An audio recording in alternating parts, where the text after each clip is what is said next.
Hey, this is Jim Ziegler, the Alpha Dawg, and this is the Dawg Pound. You know, ladies and gentlemen, business has normalized again. Who'd have thought?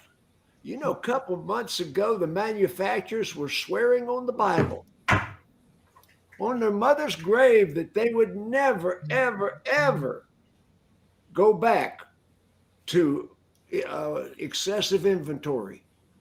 But all of a sudden, what are we seeing? We're seeing rebates. We're seeing discounts on the automobiles. I mean, the manufacturers are cutting back. Who would have thought? I mean, I live in Atlanta, Georgia, and every 5 minutes there's the bow tie guy and Linda Beaver talking about huge discounts, talking about rebates, talking about all sorts of things you wouldn't believe. SFE, Trump money, it's all back. And to discuss it with us today, I've got the largest General Motors dealer in the entire state of Georgia, probably 3 states surrounding, Southtown General Motors dealerships, my friend Bill Hall. Hello, Bill. Hey, Jim, how are you? Bill, am I lying? No, you're not. It's about the volume, and that's why I think I messaged you about a week ago on this topic because I've spoken about it a lot. Even a year ago, I was telling people this was coming, but nobody was. No, we're not saying the manufacturers are stupid. We're just going to let the evidence speak for itself. Exactly. And from the Cavalli organization, the director of operations, a good friend of mine, Geno Walsh. Hey, big guy. How we doing, Jim? Tell me about it. Am I lying? You're not lying. We this year we ran out of Audi automobiles at one of our stores, and we actually have inventory now. And we had 17 Volkswagen at our Brandon store, and we're going to have over 150 of them by the end of the month. So the inventory is definitely back, and my floor plan expense can prove it. Did you say 150 VDOT, Geno? Yep. Wow. That's a lot of old units in the making. Oh, it's going to get better. And from Phoenix, Arizona, the director of marketing for the entire Horn Group, my good friend, April Simmons. Hey. What a fun topic. What a fun way to get February off and running. I think everybody on this show expected us to be sitting here, but we have actually been tracking for the last couple of years new cars on the ground on a daily basis at all of our stores, just so we could watch trends, make sure that they kept turn up, because we realized, the faster you turn, the more inventory you've got. For the first time in almost 2 years, we ended January with double-digit vehicles on the ground. So yes, we're starting to see not just in the advertising messaging changing, but also in the way that we handle consumers. Internet leads, people are starting to ask for discounts and wanting to talk about payment and all those things. So getting away from the one question of, do you have it? Is it there? We're here to work a car deal now. So I know we're all shocked on this broadcast, but no, not at all. Not a little bit. And dealers are training their employees again. All of a sudden, they're smart. They are smart. I'll tell you what, I haven't been in the training business for a couple of years, but all of a sudden I've got more than I can handle. It's crazy. And now the empress of executive management. This one was brilliant women in the car business. My friend Jennifer Briggs. Hi, kid. Hey, Jim. I definitely. It's interesting, like April said, we've been talking about this for a long time. And, while everyone else is asleep at the wheel, or has been asleep at the wheel, and being circumstantially successful over the last 12 to 18 months, I think the real savvy folks have been digging in, looking at processes, improving training, trying to make sure that everything is in line for the most efficient and effective as we are coming into this normalization. normalization. Well, it's going to get abnormalization because I'm telling you what, the manufacturers, this group, everybody on this broadcast has said it. Even the guests have said it on this broadcast in the past. Not only are we going to normalize, but as soon as market share starts to drift, you're going to see built to order go right out the window. Built to order is going to be a distant memory. And who has said that more than our resident curmudgeon himself, director Moscow Russian, the mad Russian, Max Zanan? Hey, Jim. Is that all you got for me? Hey, Jim. He's so Listen, bashful. you know, I'm waiting for the great realignment.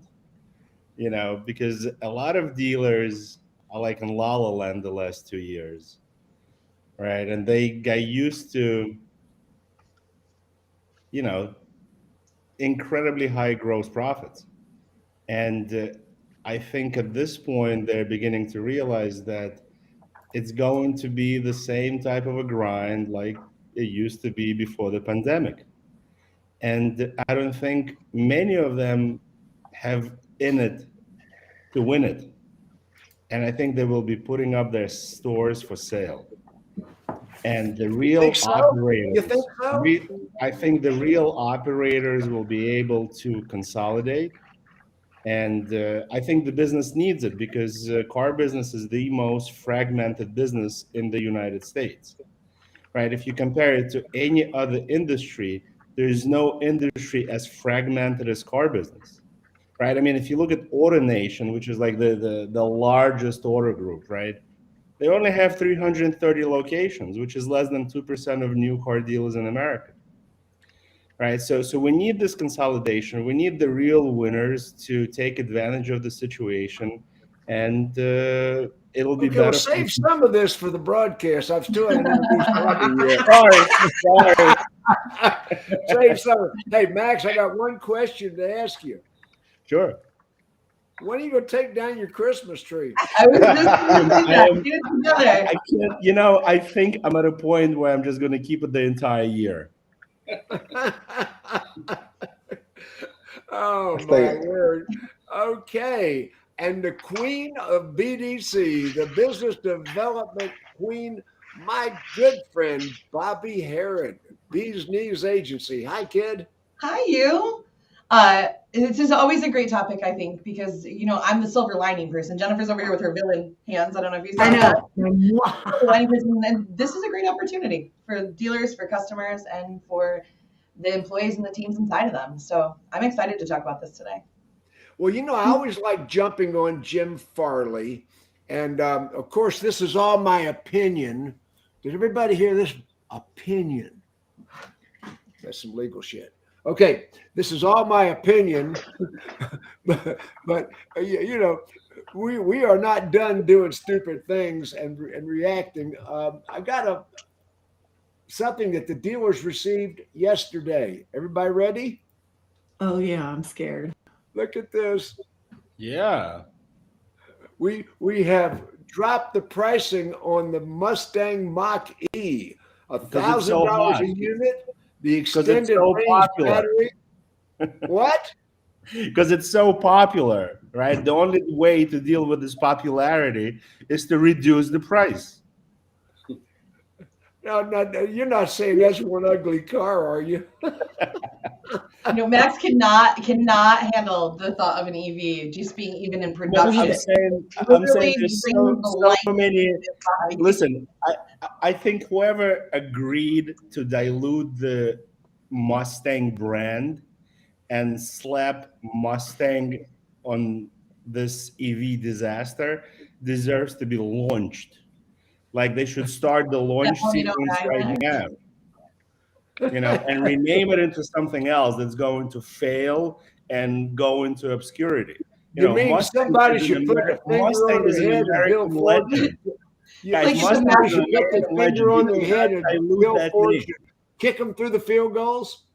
Max Right. can handle the emasculation of the Mustang in his mind with it being. I cannot handle it, Bobbie. You're Can't right. do Because it. Mustang is an American legend. It's a 2-door muscle car. It's not a 4-door SUV wannabe, blah, blah, blah. You don't get it, Bobbie. It's a boy thing. Right. I Thank know. you. Believe me. Wait, yeah. I don't know if Bobbie, you know this, former but, general manager of a Ford store, doesn't get it. Yeah. You're right. Not a boy thing. It's Yeah. a love of Okay, muscle everybody car trying thing. to talk at the Muscle same car. time. Let's slow down a second. Go back to Bill Hall. Bill, you inspired this broadcast. I saw it, and like I say, you are the biggest General Motors dealer in the state of Georgia, if I'm not mistaken. Yes. That's accurate My brands, yes. Yes. for your brands, absolutely. What are you seeing here? What are you experiencing? I just looked before we come on there. I have a few trucks that are now at 10 grand off. So Oh, I was probably the first to let me just real quick. I'll go back. I brought this up to you because I thought it was extremely interesting, and this is not just from a perspective of people outside the business. I've had these conversations with my 20 group, with my LMA for the last 12 to 16 months, 18 months, mainly based around the fact that there were actual dealers, and they're dealers in this business, believe it or not, that thought that this was the new normal, that we were going to continue like this. Oh, a lot of them bought into it. Oh yeah, not just bought into it, but they actually promoted it and said, "Oh well, we're all going to stick to, now from here on out. We've learned our lesson, and we can make money." Bill, there were certain bell cow dealers in the manufacturer's pocket who were there like the Judas goats leading the other dealers down the path. Yeah, I mean, that's like basic economics. It should not be that complicated. That was where I was going, Jennifer. Yeah. All I said in there is I said, listen, if you haven't learned supply and demand from the time you entered this business, then you don't need to be in the business. Like, it's simple. It's basics. I mean, when the vehicles start to come, the manufacturers aren't going to purposely hold back vehicles. They're built on market share. I don't care what profitability they showed, or market share is what it's all about. So when they're able to make vehicles, they're going to make as many as they can. I got 400 almost new vehicles here and in the pipeline. I had 130 just a year ago. So I have 40 Envisions. Imagine that. Buick. But they needed me to take them, so I took them. Buick. I do very well on Buick, where a lot of people struggle. But I say that to say the manufacturers are back in the game. The signs have been coming. They might have talked. Hey, Bill. Yes. Bill, they've been waiting for this moment. They heard us crying and complaining for the last 2 years. We need cars, and they've been sitting there going, "Oh, I can't wait to give you cars," because they are just going to lay us away with as much inventory as they possibly can. You think so? Because here's how I know how manufacturers work. They only get paid for two things. If we take on a full car, which we pay them immediately when we get the car, right? And then the second side of it is that they have parts. So the less cars that there's out there, the less parts that can be built. They don't get paid for us building buildings. They don't get paid for us putting EV chargers in our facilities. They don't get paid for most of the things that are pain in the for the dealer, right? They only get paid when they print cars and they send us parts. So if they don't print enough cars, then they can't send us more parts, right? If you take a car and you buy it by part, it's a heck of a lot more expensive than whatever those discounts were. So that's why you're seeing them push to try to get as many cars on the road so they can get that market share. And that's why I knew the moment somebody had inventory and had chips and somebody had an opportunity to start putting cars out there, the rest of them were going to follow. No one's going to sit there and allow a whole generation of car buyers to get swooped up by Kia or a Hyundai or any of the other manufacturers that are out there. They're not going to sit there and say, hey, we're going to be, built to order, and then watch Dodge just wipe them out, or watch Chevrolet wipe them out. That was all a euphemism for, we can't get you cars because we don't have our what together. That's really what it was. That was just to bide them some time until this moment occurred, and we're here at that moment now. And General Motors and Ford. General Motors and Ford were charging headlong into the agency model, and now all of a sudden they're standing on the brakes with both feet. They run out of cash. Oh, the bill, $2 billion. $2 billion they ran out of cash last year. I don't know if you got the news, but it wasn't a very good a year for Ford. Let's just put it that way. Bill, what did you say? I was just saying that to piggyback on what you said and what Max said earlier about dealerships being available in about 12 to 18 months. You have dealers that actually still think that there's not going to be a first one to jump, even though not many in the metro area, I'll say, because I jumped a while ago, months ago, but that they could keep their, they were going to keep limiting their own inventory, keep their pricing at where it was before, and that they could somehow generate the same gross average profits when the supply was there from the manufacturer, which is totally is not going to happen. So, I mean, that's backwards thinking, but there are dealers, and again, I've encountered a number of them, who think that just because this happened for 2 years or 2.5 years, that we can continue this somehow. And it's just not the case. It's not. April, what are you seeing? And what Max said, it's going to be the downfall of a lot of dealers. And I would say, I said about a year, but I could give it up to 2 years. So between a year. There's going to be some blood in the streets. April, what are you seeing? We're going to buy stores. So any one of those stores that have made the bad decisions, we'll buy. Let's go. But everything Geno and Bill have said is 100% accurate. Most of us have been believing this for a long time.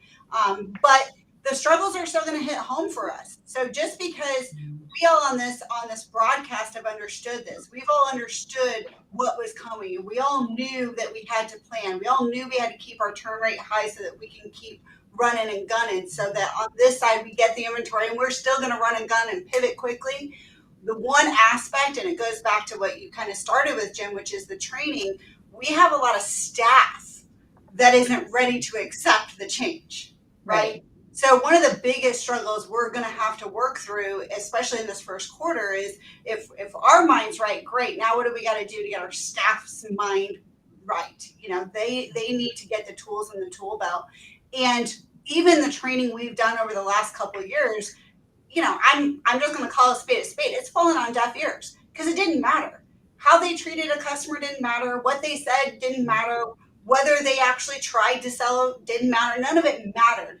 And now it matters. Mm-hmm. So if we want to make sure that we not only can keep running and gunning, we do have to go back, put our arms around our staff and make sure they know how to sell. Because I can tell you right now, a lot of them don't.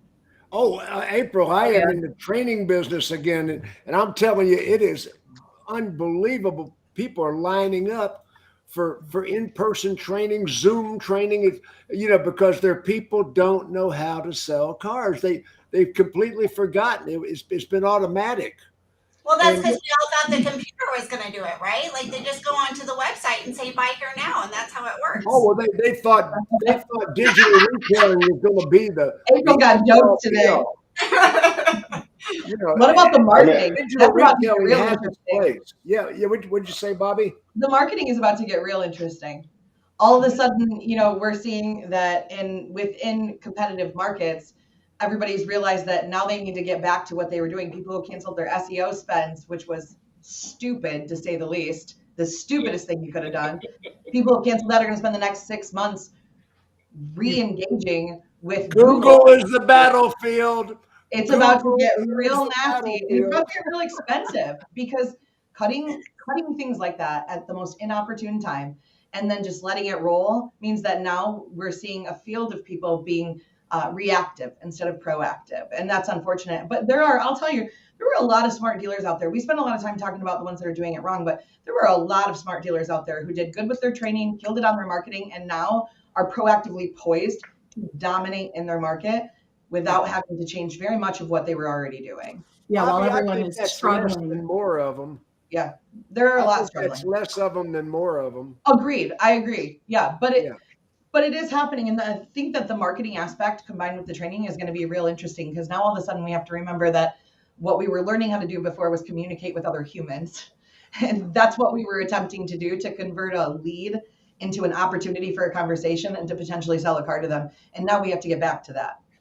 Well, what you're gonna see happening with these dealers, and you're right, Jem, there are more of the ones who cut and took Easy Street, but those dealers are now going to have to pay more to generate opportunities for their untrained staff to waste. So you're going to see a lot of cost inefficiencies, and I think that's what's going to lead to. I'm sorry for my maniacal "let's scoop up these stores that are coming for sale" like hand thing when Bill said that earlier. But you are going to see that it's reciprocal. So if you have great training and great processes, you don't necessarily need to invest as much on the advertising standpoint. But if you cut everything because you didn't need to make the investment, and you cut things that take a long time to actually generate and to be efficient, you're starting back at square one with untrained staff. So I feel bad for you. A lot of dealers lost their identity. Well, Jim, let me ask you a question. Like, here, let's talk about the all the way down at the street level. I've heard already from other dealers and from other vendors, maybe strategic partners, but that was another webinar for a different day. But I've heard that salespeople are literally saying this. Well, if we can't charge that addendum, then I can't work here anymore. Like that's the word, but that's the word that's on the street that's out there right now. Like some of these, and you know how salespeople are, they're communicating with each other. Hey, and they're gonna. It's like I keep saying, it's gonna be 2019 all over again, and everyone's gonna have to learn a different way to be able to hold on trades. They're gonna have to be able to, start without the incentives sometimes and then bring them in. They're gonna have to be able to communicate and follow up. I'm teaching basic negotiation classes. They don't understand that. Yeah, they don't even. Basic negotiation. Gino's 100% right, and regardless of it all, we are going to lose. We're already seeing staff transitioning from one store to another. They're starting. The grass is greener over there now, and the grass is greener over there now that there's inventory on the ground, because people have an expectation of, here's the effort I put in and here's the reward I get for it. And now we're saying you have to put in this effort to get this reward. And a lot of these people have not been doing this long enough to understand that is the normal. So no matter whether they're properly trained or not, we're still going to have a staff problem.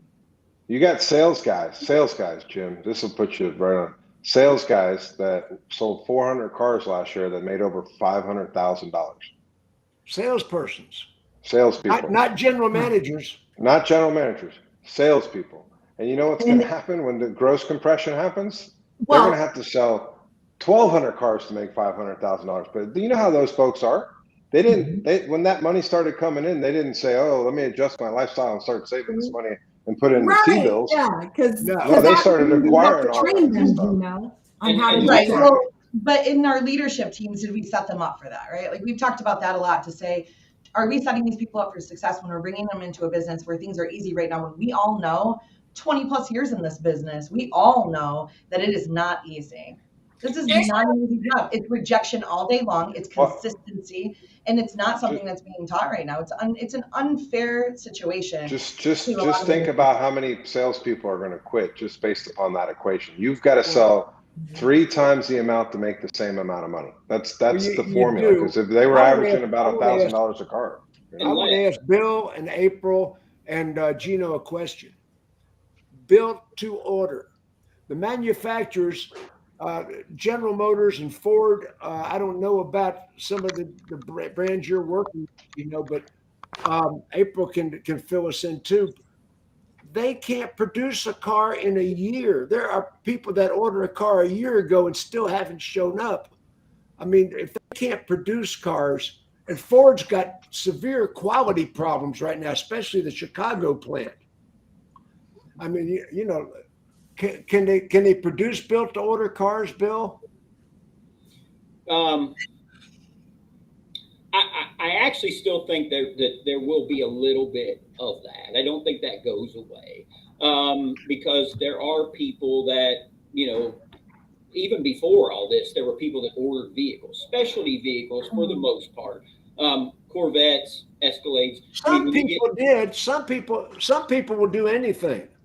No, I'm just saying that Bobbie HerrMax and I have argued about that many a show. Some people will buy an EV there Mustang. will still be there, is all I'm saying. That segment, which it was small, but that small segment that was there will still be there. We didn't have a sea change, which many people think we did. That's the point I think everybody is making. Like, there was the people that were comfortable ordering their vehicles prior to this are comfortable ordering their vehicles now, and the people that were comfortable ordering, you know, looking at what you had incoming and buying it sight unseen based on it coming into the store would still be comfortable with a minority of people, Bill. A minority of people, not the majority. No, I'm not saying that's a majority. I'm saying that segment. But the manufacturers tried to force it on the majority.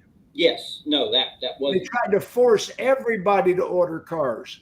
Yes. You know, Ford's got Broncos that've been on order for a year, and dealer across town is getting identically equipped to the one that the ordered person couldn't get. So, Geno, built to order, how's that working? I mean, if it's a unique car that you're buying specifically with the, you know, the red trim interior and the specific wheel, the dually combination, truck, order works. Yeah, that you know, consumers, they want what they want when they want it, and they want it now. Like instantaneous gratification. So if it isn't there, then they're going to go find it somewhere else. I mean, we've seen that since we've been in the car business, right? It's nothing new. But the manufacturers fell in love with Carvana and Tesla. They believed that direct digital retailing was the end all be all. We're going to deliver the cars at their home. They're never, you know, you're going to have it's a component, but the natural instinct for customers, when they finally make a decision, they want it to be available to them. Like, if they're going to make a $70,000, $80,000, $100,000 decision, they want to do it now, right? So if you don't have the vehicle, you're not going to be able to get the car sale.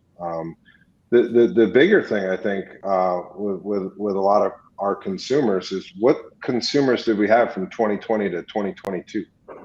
Like, do you think that the customers that we had back then were easier going, and then the group of customers we're going to have in 2023, 2024, and 25, those are going to be the ones that were waiting for this moment too? So not only is the inventory all going to be there, but the diversity of the customers' negotiating skills are going to be a lot different, I think, going forward as well. You were only waiting for this moment to arrive. They were waiting for this moment to arrive. You know, whether it was a new car or a used car, they were waiting for this moment to arrive. And I think that's who, if the money doesn't push a lot of these sales guys out and these sales managers out, I think the customers that have been waiting, sharpening their negotiation bills, you know, their swords and their knives, they can't wait to come down and take it out on you. That might send the rest of them out the door, right? Or at least a good component of it, because it was difficult. You know, you have to do those 5, 6, 7 turns on just the price of a vehicle. If you remember, you know, those days, they haven't felt those days for 3 years. Here's the number. No, I'm not going to take it. Okay, well, call me if you change your mind. What do you mean? We're not going to negotiate? Now, hey, Mr. Customer, can you come over here? This customer's not taking the one I just drove. Hey, wait, I'll pay. You know, right. Like, that's gone. Those days are gone. Follow up on what you said, Geno, and again on that, the key was not training now. The key was training throughout this, right, and making sure that your salespeople understood. Number one, making sure that you had stability in your sales staff. My big thing on hands down, anything that's caused my success is keeping your people. I started out pre-COVID with 22 salespeople, And right now, about 3 years later, I've changed 2 actually over that whole time period. So if you kept your people, you kept training your people, you kept planting the seed that this was an anomaly, that this was not going to be this way all the time. Right. If they saw it before and now they're seeing it again, you're not going to lose those people that you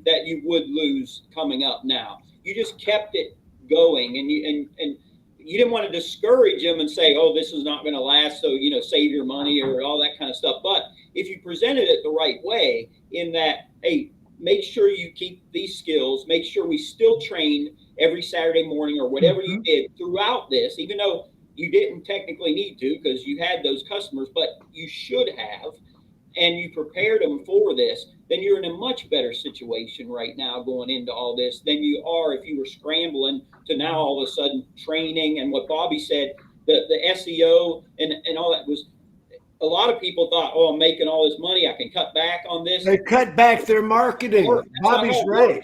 The momentum is there, and you have to keep it, and you had to keep spending. Yeah. You had to keep your presence out there. So it was really keeping things the way they were, keeping your stability and your staff and preparing them for this, and constant training throughout. And I think that was key to all of these things.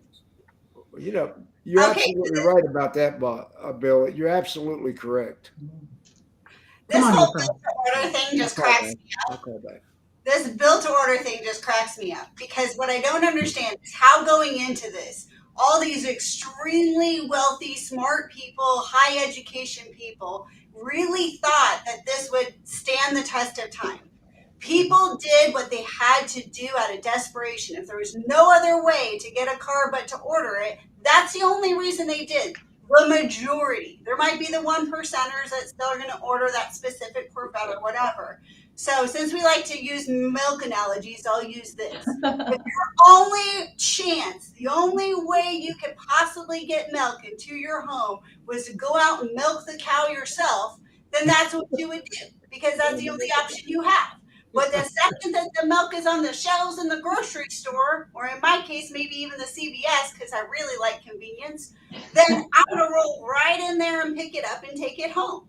So now that we have stuff on our shelf again, what percentage of people are actually going to order vehicles are very, very small. And to Jim's point, there are people now where the car's on the ground across the street. So why are they going to even wait? I'm going to tell a story. You got it. There's cars on the ground across the street, identical to the one they ordered a year ago that Ford and GM can't produce. Plus, so I'm going to give you one right now. I've got a customer A, and we'll just call him customer A, who ordered a vehicle in the fall of 2021. Still, we have not received said vehicle, still have no ETA on said vehicle. And said manufacturer has told the consumer that we, the dealership, could have got the vehicle built faster. And so it's our fault that we have not. Wait. Back up. Say that. Say that again. That we now have a complaint, and the place you don't want a complaint, because we can't produce the vehicle for the consumer. And according to the manufacturer, we should have been able to. And I said this before, Jim. I said this before. The manufacturers can't lose us, because if they lose us, then they run out of excuses for when they fall short. I said this before when we talked about built to order, is that they're going to have instances like this where they have vehicles that I'm giving back refunds right now. We have 25 refunds we have to give back on some electric vehicles that came from one of our brands. 25 of them, right?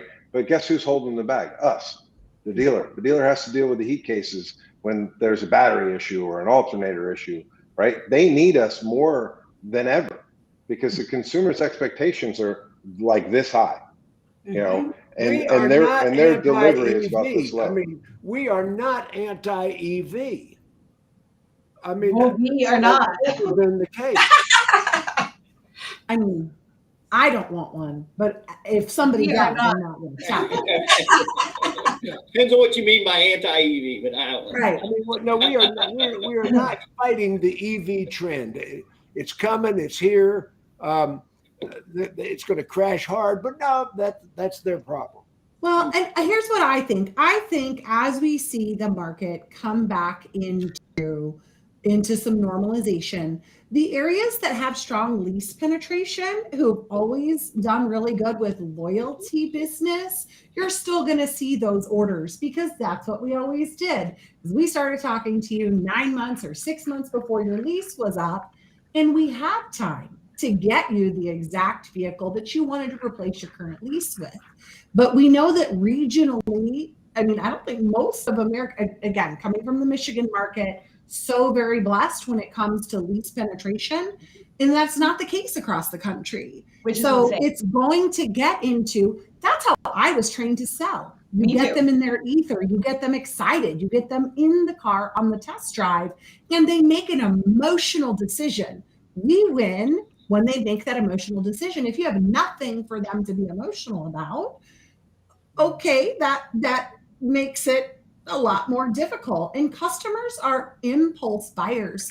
And I have been in the business, like Bobbie said, 20 years, and even I impulse purchase vehicles sometimes because it has a really pretty, shiny, sparkly tint coat on it or something. Well, Jennifer, everybody was saying that it's the Amazon effect. That catches her eye.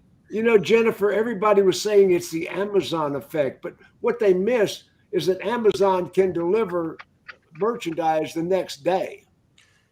We're not talking 6 months, 8 months, a year. Well, and we're also not talking about tons of thousands of dollars in an investment. Like I am more likely, I get stuff delivered from Amazon every day. I don't even remember when I ordered it or when I put it on a subscription. But I promise you, if it was $50,000 or $70,000, I would be a lot less likely to just go for it without touching it. And for so many dealers across the country, it is the time. And Bill, good for you that you took the time with your teams to do those types of investments. And even with coaching, and I even tell salespeople in interviews, right, before any of this, we have a very cyclical year.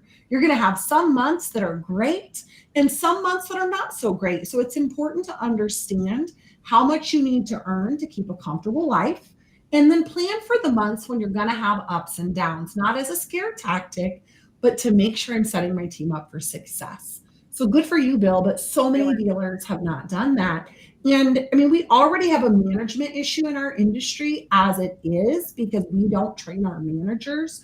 So saying shame on them, it's really shame on us at the executive level and the dealer principal level, because we've not taken the time to set them up for success so they can take care of our entire team. Geno, you're getting ready now, you got a lot of work to do because there are people like Bill and Geno and April and some other clients that we know are represented here that are way ahead of you.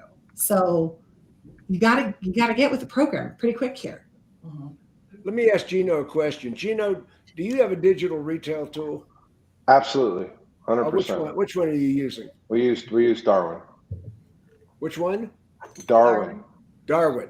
April, do you have a digital retail tool? Yeah, I've had a digital retail tool for over a decade. And Bill, what are you using? I believe it is Roadster. Roadster? Yeah. Everybody's using a digital retail tool, and I'm telling dealers right now, you need to have a digital retail tool, but don't expect it to do what they told you it would do.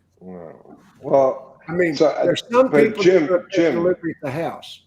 Jim, the digital retail tool is as good as your staff is on how to be able to communicate that purpose of the tool with the consumers that are online, whether it's through chat or it's the marketing that you put on your website, the videos that help people understand what that tool is, and then connecting that what the customer did at home to what happens when they get to the dealership. So it's what they did at home. The manufacturers didn't. We've been doing that since 2018 at our stores. We're single point of contact. The manufacturers didn't get that, Geno. Some of them did. They looked at Tesla. They looked at Carvana, and this is before the Carvana crash.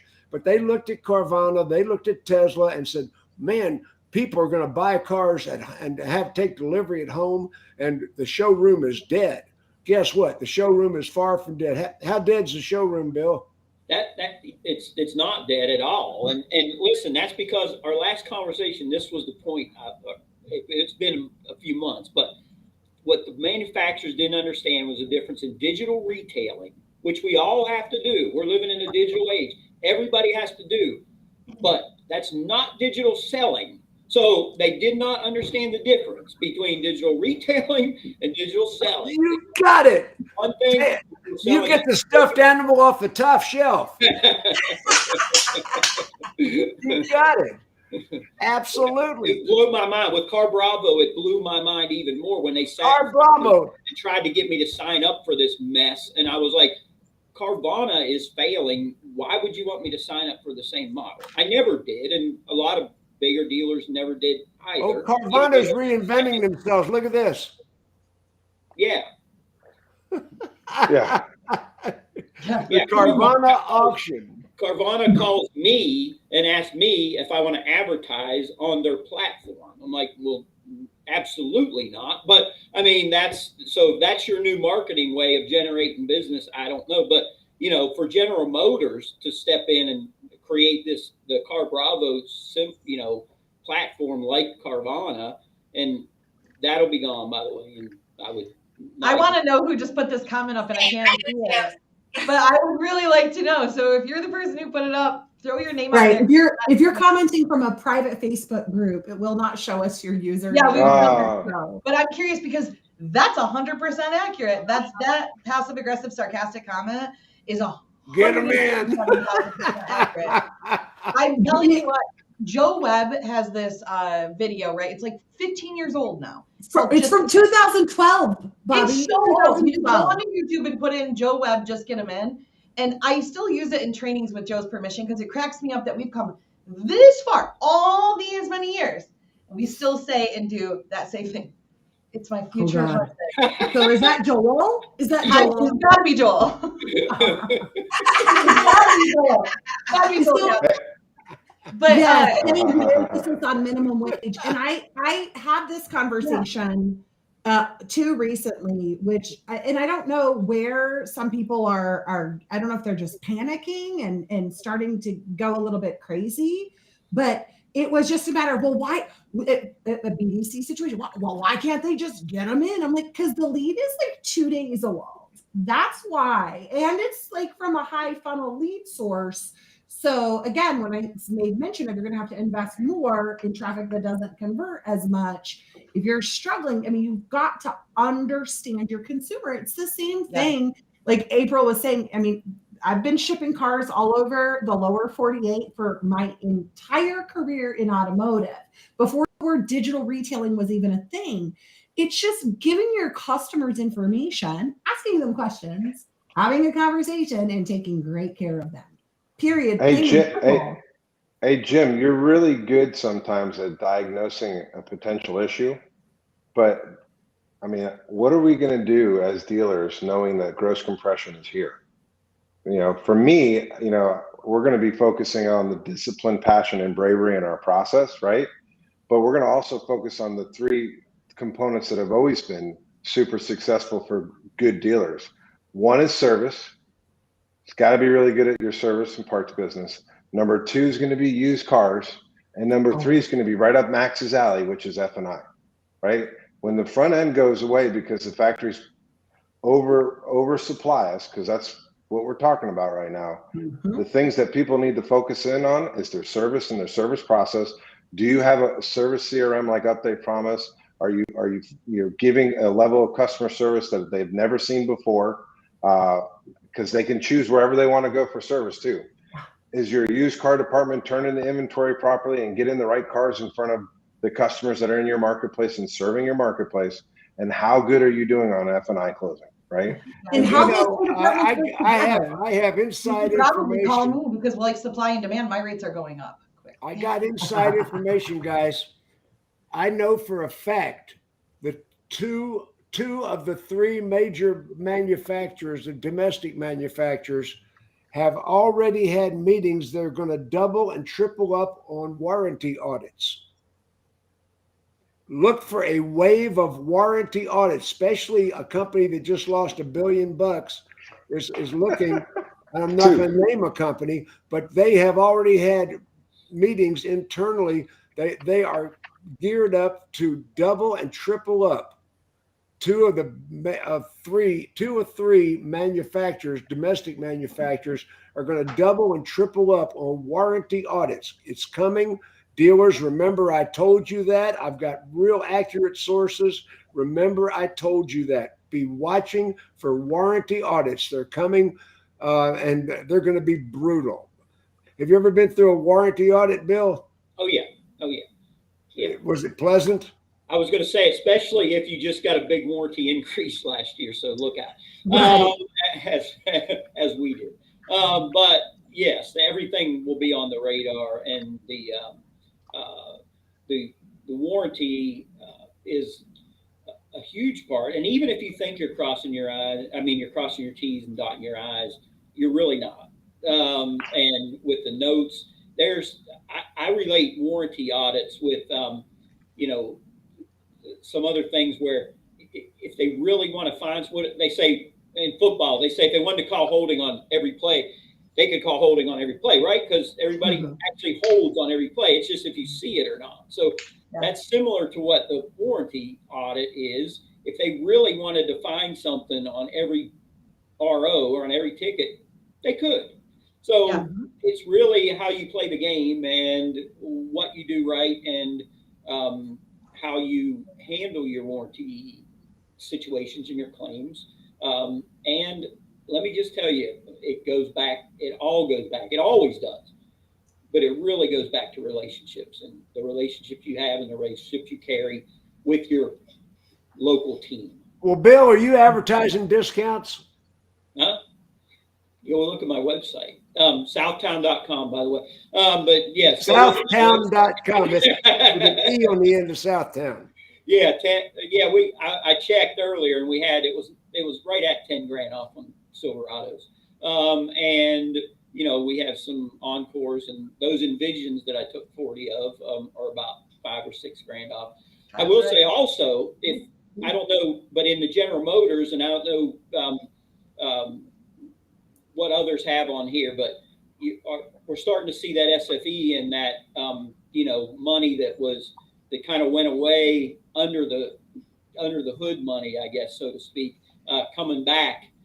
Last month it was all the way up to $1,500 on Buicks, on Envisions, on SFE, and that went down across the board to a couple $100 a car, and that used to be the way, the volume. So when you see the SFE coming back, when you see the rebates coming back, when you see all that gradually coming up, what's coming on the stair steps programs are coming back, guys. Isn't it crazy that we can even say like all the way up to 1,500? Remember when we would be like 1,500? That's like a baseline. That was like, oh yeah. Now we're all the way back up. You mentioned losing $1 billion. When a manufacturer loses $1 billion, I think it was two. I think it was $2 billion. It was $2 billion. I was being kind. Yeah, but what's $1 billion? A couple of friends. Because GM made 10, by the way, and Ford lost 2. So there's General Motors lost $1 billion a year trying to prop up Saturn. Oh yeah.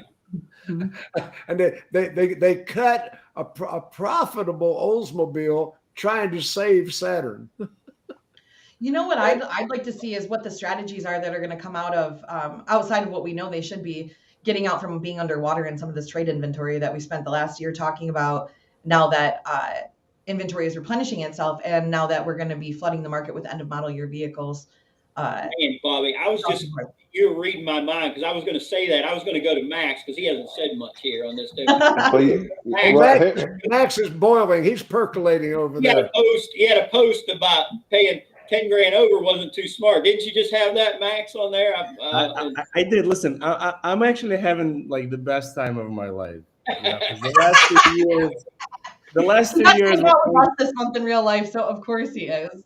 The last 2 years were kind of tough, because unlike you guys, I operate in the F&I space, right? And the F&I space, we don't enjoy $10,000 over sticker type of deals.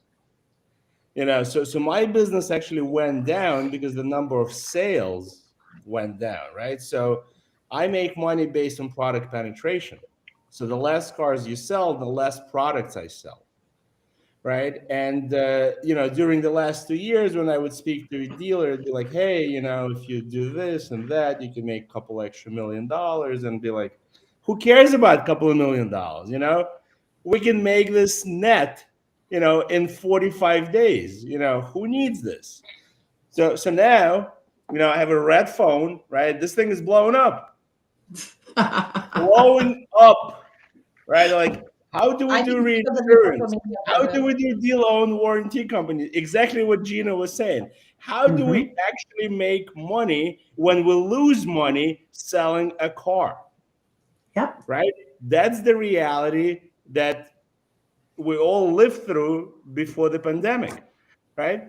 And I guarantee you, speaking of stair steps, the geniuses at Nissan and Hyundai are sitting right now working up the most convoluted stair step to bring back, right? Because the guy who's running Hyundai used to run Nissan. So it's going to be a cluster. That's the Spanish guy? Yeah, Munoz. Yeah. Yeah. Well, So here's one of the biggest concerns, I think, that they're a little flat-footed on, especially manufacturers. Their lease programs are horrible right now. Terrible.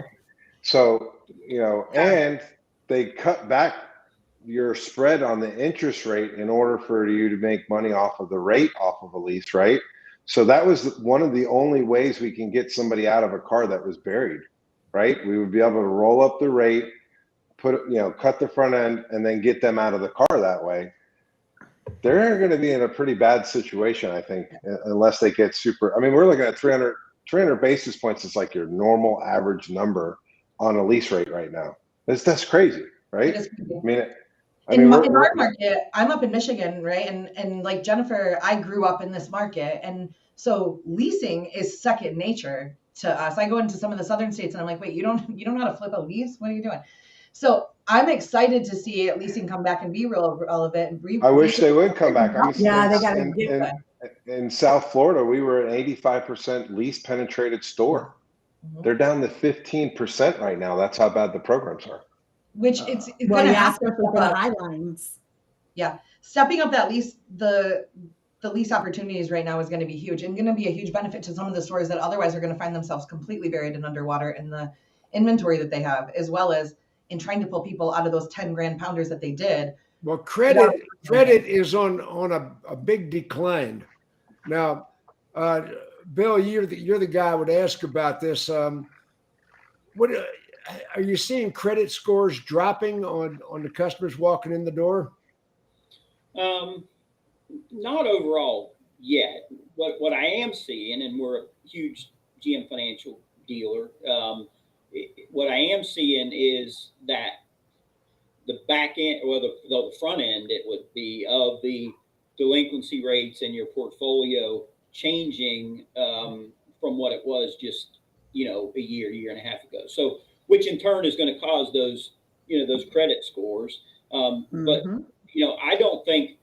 I really don't think it's going to be much credit, as what Max and Bobbie were pointing to is on the negative equity side, that I think we're going to see like a hammer here coming up this year.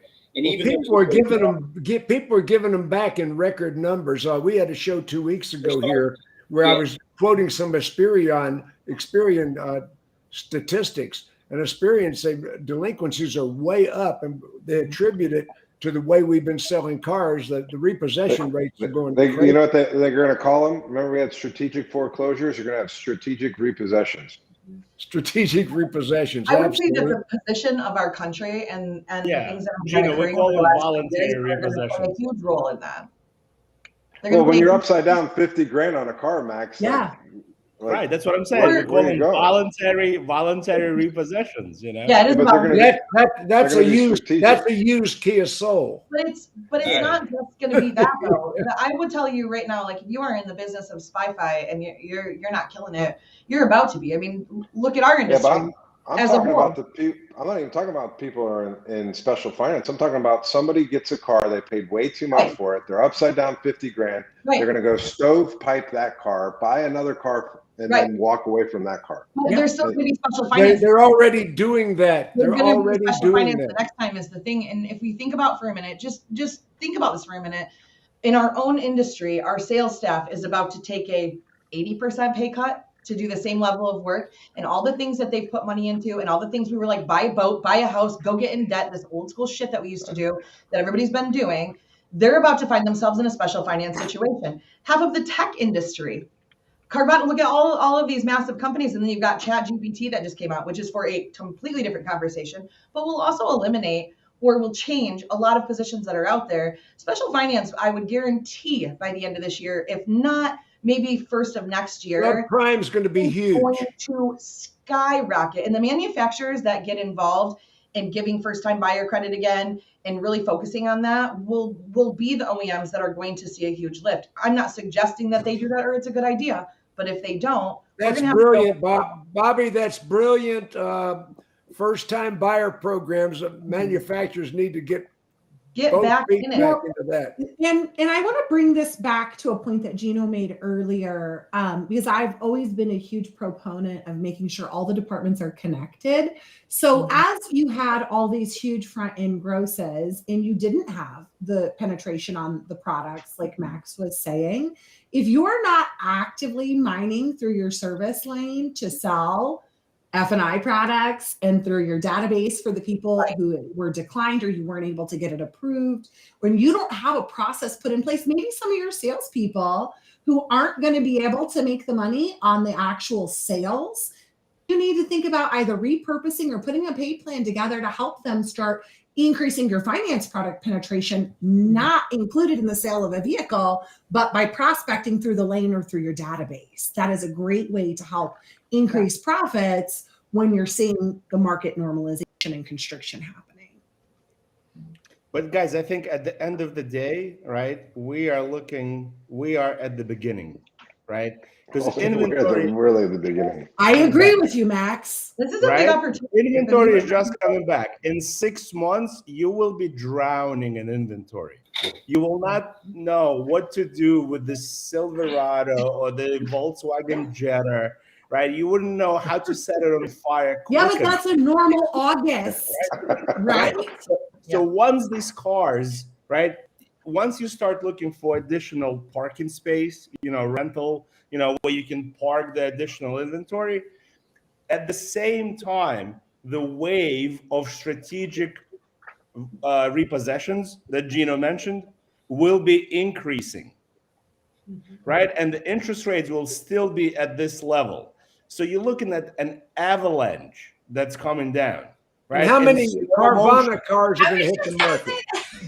Don't forget about all the Carvana cars going through the It auction. doesn't have to be an avalanche if everybody gets their shit together right now. Right now, you can. Nobody will get their shit together, Bobbie. Don't be naive. Nobody's going to get their It shit is together. not naivety to take the positive approach, Max. Stop being naive, Bobbie. That 85% of them will not get their shit I together. train on Thank high you. performance culture.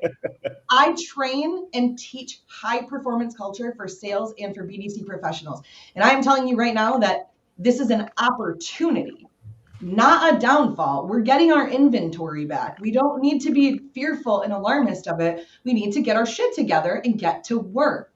It's just that simple. And by the way, let me say something on a comment that was made earlier about BDC and minimum wage. If you're treating your BDC department like a minimum wage department, then you're failing as a dealership, and you've already failed as a dealership. Max quote. I have five.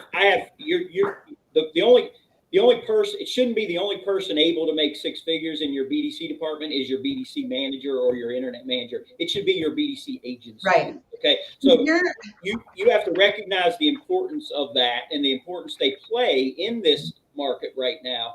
And you have to pay them as well as you would a salesperson. Okay? Maybe better. Depending on how the lead comes in, it could be better. It could, but they should be at least on that same playing field of an opportunity to make that kind of money if they excel in their field. Where Right. A lot of dealerships put that as a second. They answer the phone, whatever, and they haven't spent enough time in that department and recognizing the importance of hiring in that department and keeping your people in that department and paying your people in that department Right. what they're worth and what they bring to the dealership. So I saw the minimum wage comment. I've been wanting to say something for the last 15 minutes, but it was on there, and that is extremely important as we move forward in this market. Yeah, if Let you're me in a clarify. I was just quoting Max with a naive statement.